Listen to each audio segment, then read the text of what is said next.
बच्चों, आज हम संस्कृत में द्वितीय पाठ शौनकाक पढ़ेंगे। इस पाठ में हम जानेंगे कि लोभ के दुष्परिणाम और त्याग के अच्छे परिणाम कैसे होते हैं। प्रस्तुतो अयम पाठः श्रीपद्मशास्त्रिणा विरचितं विश्वकथाशतकम् इति कथाग्रंथात् गृहीतो अस्ति। प्रस्तुत यह पाठ श्री पद्मशास्त्री द्वारा लिखे हुए विश्व कथा शतकम नामक कथा संग्रह से ग्रहण किया गया है।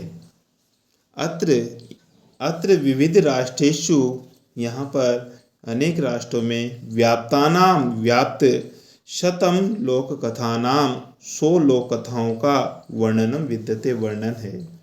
ऐसा कथा बर्म म्यांमार देशस्य श्रेष्ठा लोक कथा अस्ति। यह कथा ब्रह्मा म्यांमार देश की श्रेष्ठ लोक कथा है। अस्याम कथायाम, इस कथा में लोभस्य दुष्परिणाम, लोभ के दुष्परिणाम तथा च त्यागस्य सुपरिणाम, और त्याग के अच्छे परिणाम स्वर्ण पक्ष काक माध्यमेन, सोने के पंख वाले कव्य के माध्यम से वर्णितोस्ति वर्णित है, अर्थात बताई गई है।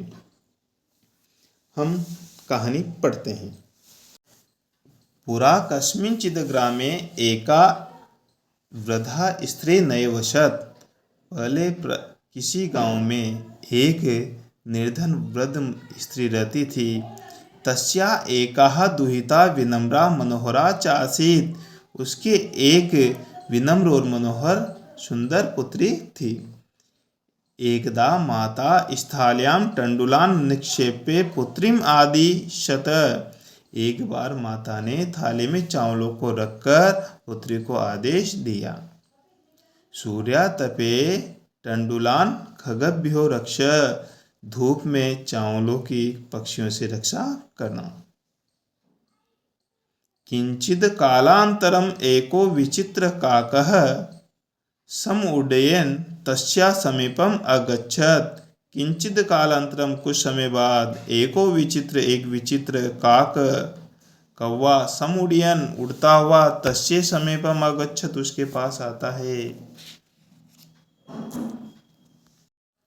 नेतादृशः स्वर्णपक्षो रजतचंचुः स्वर्णकाकस्तया पूर्वं दृष्ट। इस प्रकार का सोने के पंख वाला, चांदी की चोंच वाला, सोने का कौवा उसने पहले कभी नहीं देखा। तम तंडुलान खादंत हसंतश्च विलोक्य बालिका रोदितुमारब्धा। उसे चावलों को खाते हुए और हंसते हुए देखकर बालिका ने रोना प्रारंभ कर दिया। तम निवारयन्ती सा प्रार्थयत, वो उसको दूर हटाते हुए प्रार्थना करती है। तंडुलान माँ भक्ष, चावलों को मत खाओ। मदीय माता अतीव निर्धना वर्तते, मेरी माता बहुत गरीब हैं। स्वर्ण पक्ष काका प्रोवाच, सोने के पंख वाले कव्य ने कहा, माँ शुच, दुखी मत हो। सूर्यो उदयात प्राग ग्रामाद बहि पीपल वृक्षम अनु त्वया आगंतव्यम। तुम दुख मत करो। सूर्य उदय होने से पहले गांव के बाहर पीपल के वृक्ष के नीचे त्वया आगंत, तुम आ जाना। अहम तुभ्यम तंडुलम मूल्यम दास्यामि, मैं तुम्हें चावलों का मूल्य दूंगा। प्रहर्षिता बालिका निंद्राम अपि न लेभे। प्रहर्षित, उस खुशी होती हुई बालिका को नींद भी नहीं। सूर्यो उदयात पूर्वम एव सा तत्रो उपस्थिता। सूर्य उदय से पहले ही वह वहाँ उपस्थित हो गई। वृक्षस्य उपरि विलोक्य सा च आश्चर्यचकिता संजाता। वृक्ष के ऊपर देखकर वह आश्चर्यचकित हो जाती है। यत कि तत्र स्वर्णमय प्रसादो वर्तते, कि वहाँ पर सोने का महल था। यदा काकः सहित्वा प्रबुद्धस्तदा तेन स्वर्ण गवाक्षात् कथितम्। जब कौवा सोकर उठा तब उसने सोने की खिड़की से कहा, अहो बाले, अरे बालिका, त्वम आगता, तुम आ गई हो। तिष्ठ, रुको, अहम त्वत्कृते, मैं तुम्हारे लिए सोपानम अवतारयामि, सोपान उतारता हूँ अर्थात सीढ़ियाँ उतारता हूँ। तत्कथयम स्वर्णमयम रजतमयम ताम्रमयम वा, तुम ही कहो, सोने से बनी हुई, चांदी से बनी हुई या तांबे से बनी हुई। कन्या अवदत, कन्या ने कहा, अहम निर्धन मातुः दुहिता अस्मि, मैं गरीब माँ की पुत्री हूँ। ताम्र सोपानेव आगमिष्यामि, तांबे के सोपान यानी तांबे की सीढ़ी से ही आ जाऊंगी। परम स्वर्ण सोपानेन सा स्वर्ण भवनम आरोहित, परंतु वह सोने की सीढ़ी से सोने के भवन में गई।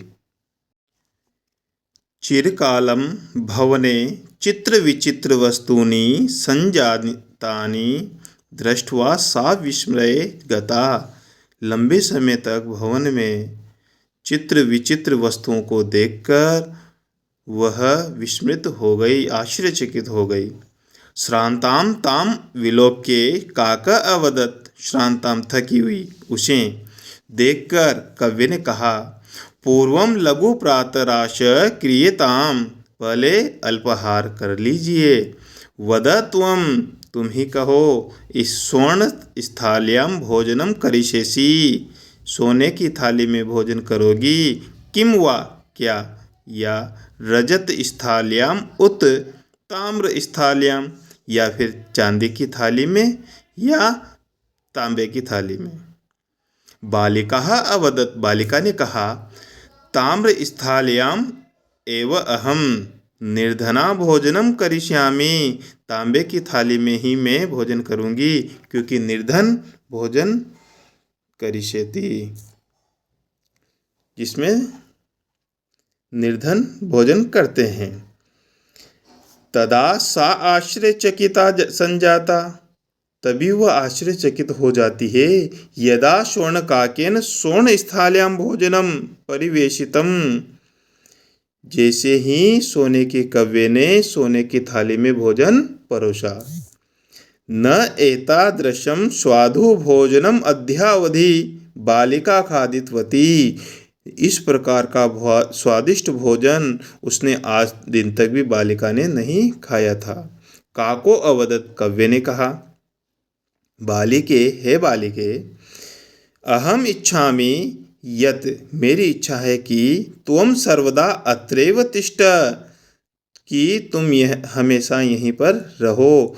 परम तव माता तु एकाकिनी वर्तते, परंतु तुम्हारी माँ अकेली है। अतः त्वम शीघ्रम एव स्वगृहं गच्छ, इसलिए तुम शीघ्र ही अपने घर जाओ। इत्युक्त्वा काकः कक्षाभ्यन्तरात् त्रिशमंजुषां निस्सार्य तां प्रत्यवदत्। ऐसा कहकर कौवा कक्ष के अंदर गया और वहाँ से 3 मंजूषा यानी बक्से लेकर आया और कहा, बालिके, हे बालिके, यथेच्छम गृह्णात मंजूषाम एकाम, तुम्हारी इच्छा के अनुसार इसमें से एक बक्से को ग्रहण करो। लघुतमाम मंजूषाम प्रगर्रे बालिकाया कथितम, छोटे से बक्से को लेकर बालिका ने कहा, यति एव मदीय टंडुलनाम मूल्यम, यही मेरे चावलों का मूल्य है।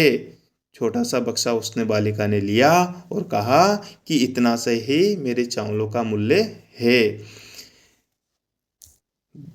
गृहम आगत्ते तया मंजूषा सम उद्घाटिता, घर आकर उसने जैसे ही मंजूषा को यानी उस पेटी को, बक्से को खोला, तस्याम महाहार्णी हीरकाणी विलोक्य सा प्रहर्षिता तद्दिनाधनिकाश्च संजाता, उसमें महा हीरे मोतियों को देखकर वह आनंदित होती है और उस दिन से ही वह धनवान हो जाती है।